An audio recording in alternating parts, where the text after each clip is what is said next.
Welcome back to Point Blank. We're on the hot topic of Bush. Did he bungle Asia or did he not? First, let's look at a web comment. Aquarius is asking actually, how will US foreign policy change with the change in the White House if McCain becomes president or if Obama becomes president? Well, don't we all want to know? Yes. Interestingly enough, Barack Obama and McCain seem to offer a reversal of Bush's policies in order to distance themselves from Bush, to differentiate themselves from the failures of the Bush administration. But is that actually a wise thing? Well, we wonder. Let's take a look. The Bush administration has sort of distanced itself from Clinton's policies in the beginning of Bush's term and reversed so many things that have had so many consequences. Right. And now history seems to maybe, have the possibility of replaying itself with his possible successors crying out for the same thing, to be anti-Bush, to reverse Bush's policies. Is that, in your opinion, a wise thing? I don't think that's exactly correct. I think McCain would not be reversing many of Bush's policies. Somebody once said that McCain makes Cheney look like Mother Teresa. And McCain is a very hard-line person with regard to security policy, with regard to North Korea, with regard to China. I don't think Cheney would I don't think Bush would necessarily find his policies being reversed so much by McCain. I think Obama has a rather different set of approaches and would probably be more inclined to be diplomatic, be more inclined to multilateralism. But I'm not sure that McCain would be quite so critical of some of the Bush policies at all.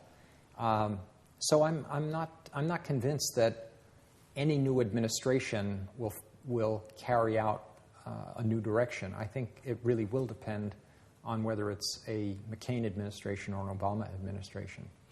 The way things are going, do you think that continuing where Bush left off and trying to repair the damage that he has done, or reversing his policies totally, which, Yeah, those are much too black and white for somebody who gets paid as a professor. I see the world in grays, at least Naturally. a little bit, at least a little bit. And I think that, some of the reversals in policy that have taken place, I think, for example, that a new administration would be very wise to continue the six-party talks with regard to North Korea.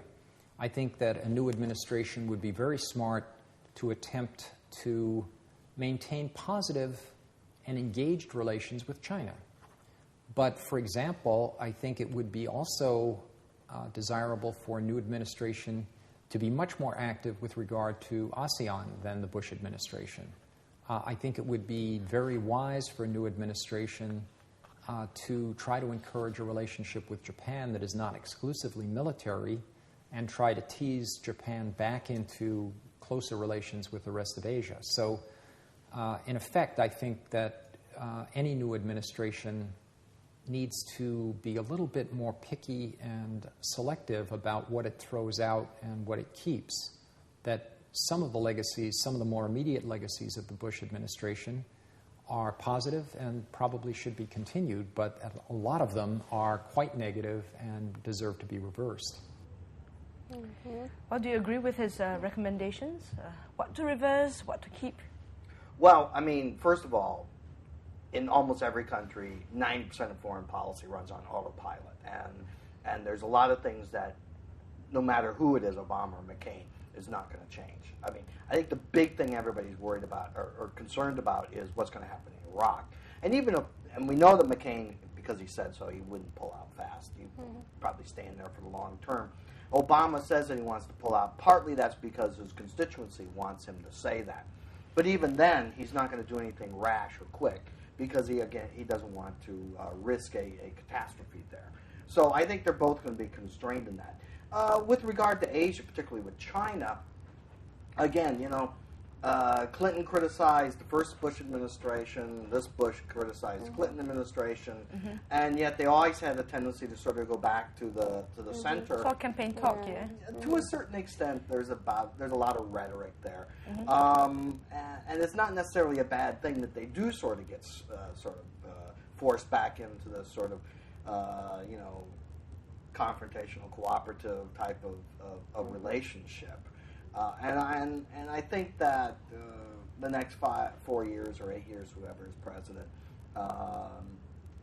you're going to see Asian issues continuing to rise to the fore. I mean, we haven't resolved North Korea. We haven't really resolved what our relationship is going to be with China, because China hasn't really resolved what it wants to be.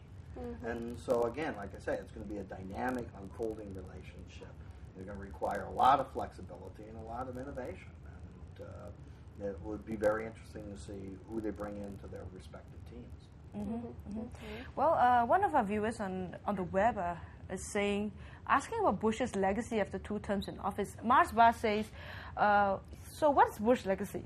On the domestic front, international, I think many in Asia are waiting to see what a new U.S. president will bring. And hopefully, that's the sort of thing that, that comes with the elections, the promise of new hope and change. Well, on the domestic front, all of his legacy was in his first term. It was basically tax cuts. And yes, he did implement those, and they're basically part of the political landscape. The other thing was, of course, is that he was the president who led the war on terror.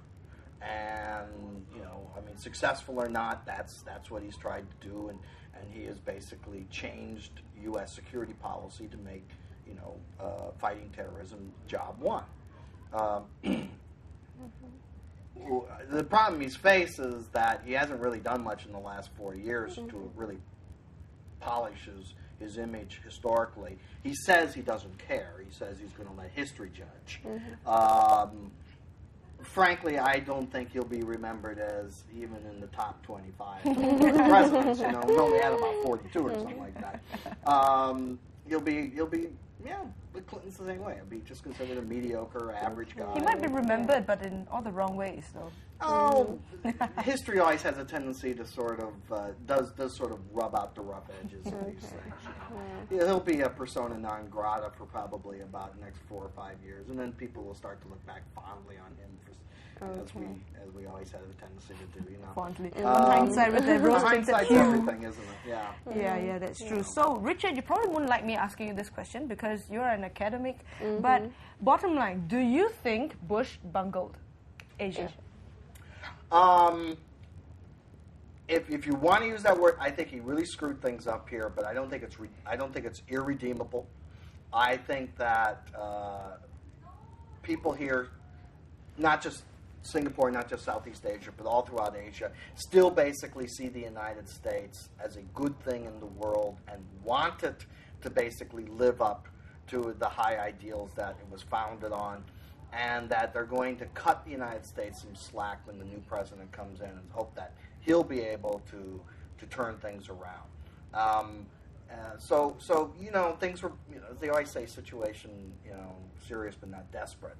I think that there's a lot of chances to redeem things here, and that Bush didn't do that great, but on the other hand, I don't think he totally screwed things up that we can't fix it. Mary, speaking of redemption, what do you think the new president can do to redeem, all this? Well, excuse me. I mean, the first thing that somebody's got to do is you got to get a team in that's going to say, hey, Asia is important. And, you're going to A-team this, or you're not going to B-team this. And that you're going to have actual ideas. And the number one thing, of course, is, how are we going to approach China? All right, if we accept that it's going to be a little bit of this and a little bit of that, it's going to be a certain amount of competition, a certain amount of cooperation. But at the very least, it's going to be engagement. Then how are we going to engage them? And, of course, what is it we want from China? And in particular, what is it we don't want from China? And, of course, then the other thing is to make sure that we try to find ways to mitigate all the bad things that we, to put it crudely, that we're worried that China will do, reducing U.S. influence and stuff like that, trying to drive wedges between us and allied states, Japan, South Korea, Australia, that kind of stuff. And in general, try to come up with a more cooperative working relationship that benefits everybody. I mean, I don't think that's impossible to do. It's certainly not easy to do, otherwise we'd have done it already. But I don't think that's an insurmountable. But if McCain were to become the next American president, do you think he will do a good job in repairing these relations? I mean, after all, he has championed for the League of Democracies, where these nations can act without the approval of Moscow and China if they were to intervene in the foreign affairs of Myanmar, for example. Yeah. So, do you think if... Well, I mean, McCain's, an interesting choice, too, for the Republicans to make because, to a certain extent, his maverick image is a little public relations, but, he's certainly a little bit out of the mainstream on some of the stuff. But on the other hand, I'd say that in his foreign policy and security policy, there's probably a lot more that he and Obama actually share. Again, like I say, the challenge that Asians are going to have to accept is that the United States is going to be very inwardly drawn for the next 4 years. We've got to get over this recession that we're in. This is a terrible, economic doldrums that the United States is suffering right now, and it's very palpable when you go there and visit. And also, they have to figure out how they're going to deal with Iraq. That is a major ulcer on the body politic in the United States. Definitely. Well, the next president definitely won't have it easy. Yeah. No one has it easy as president. Well, thank you so much, Richard, for coming tonight and speaking with us. We seem to run out of time. So, keep your comments rolling in. Tell us, do you think Bush bungled Asia? Well, up next, we have the news with Razor Top 5. We'll see you again tomorrow night. Good night. Good night.